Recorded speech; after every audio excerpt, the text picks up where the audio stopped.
Hey there, welcome to LSAT Demon Daily. I'm Nathan Fox. That's Ben Olson. Together, we are the founders of LSATdemon.com and the Thinking LSAT podcast. We got an email here from Francie. Should I read it, Ben? Go for it. All right. It says, hi, guys. Thanks for all you do with the podcast and for helping law school candidates like me with not only the LSAT, but also with law school admissions.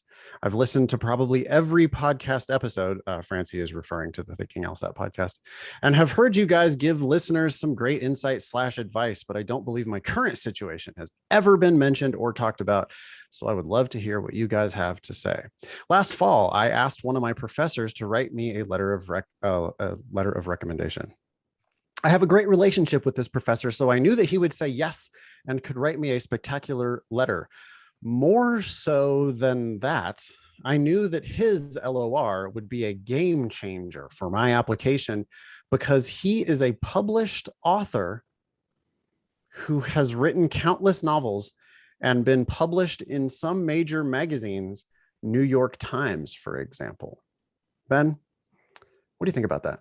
Well, letters of recommendation are almost never game changers. No. I could imagine some situation where some admissions officer knows some writer personally, and maybe that encourages them to give your application more weight. But in general, these things just don't matter for 99% of the cases. I wouldn't say he is well known by any means, but being as though he is from the New England area, he does have the potential to maybe be recognized by a member of the admissions committee for schools that I am applying to that region. But that's even worse. Well, let's take someone who is well known. Okay. Stephen King, one of my favorite authors, definitely a New Englander. Do you think that if Stephen King wrote your letter of recommendation, would that swing any weight with law school? Why the fuck does his law school care about a novelist? I don't know. I mean, I could see it being like, oh, Stephen King. Like, I think they would notice. But again, it's going to come back to your numbers, your LSAT score, your GPA, your personal statement. Letters of recommendation are always positive, except for when they're not. And then that's really bad. And so the fact that this author is famous doesn't matter.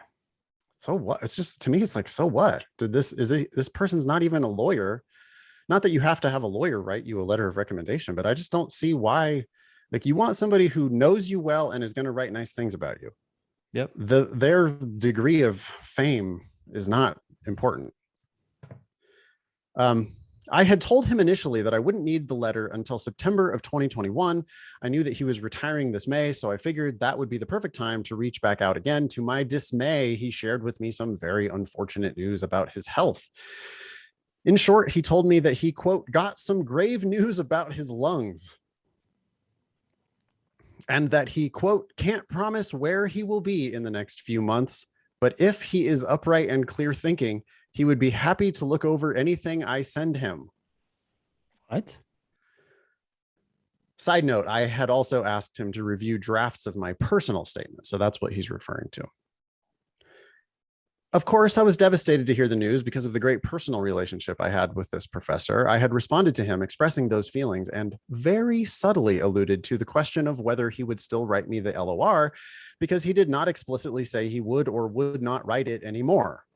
It seems to me that this guy is like in the hospital and doesn't even know what you're asking him for. Ben, that's my impression. Yeah, I think, Francie, you're like putting too much weight in like trying to get a letter from this professor. You feel like, oh my God, I can't lose this opportunity.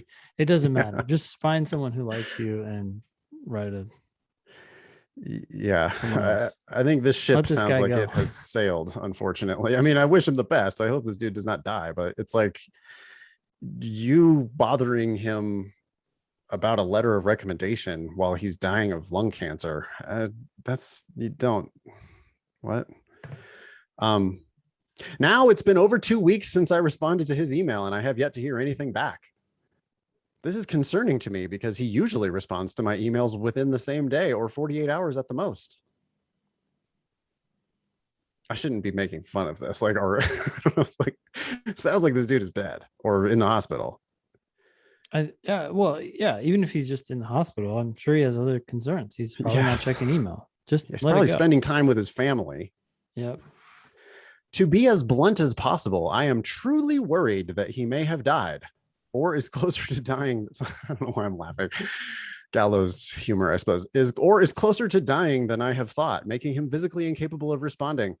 After reaching out to some people voicing my concerns, the consensus that I have gotten from a couple friends, as well as from Ruth during the June LSAT study group last week, is to definitely follow up as a wellness check-in, but not mention the letter.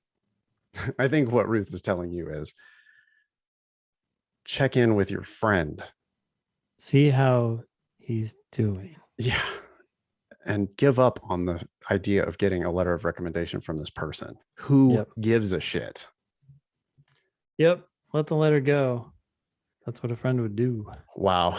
The real question I have for you guys is, if and when I hear back from this professor, is it wrong of me to push him to still write the letter? What do you think, Ben? Yes.